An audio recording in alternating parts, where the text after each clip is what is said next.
Policia e Tiranës ka ndaluar Arben Gonxhan, administratori i kompanisë AMG Food, i cili akuzohet për importin e mishit të pulës të kontaminuar me salmonel, një ngarkesë prej 8 tonësh që përfundoi në tregun shqiptar në 11 mars.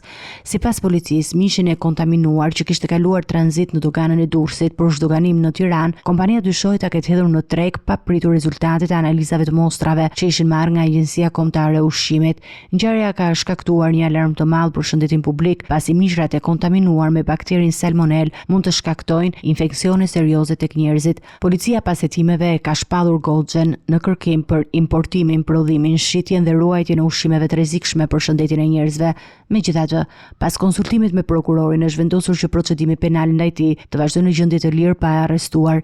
Skandali i mishit të pulës të kontaminuar shpërtheu në fund të muajit mars dhe u konstatua se sasia e mishit që kishte mbërritur në vendin tonë përpara datës 15 mars ishte tashmë në treg, duke rrezikuar shëndetin e konsumatorëve. AKU është duke vazhduar analizat për të verifikuar sasinë e mishit të kontaminuar që ka mbetur në treg për të marrë masat e nevojshme për të siguruar tërheqjen e tij.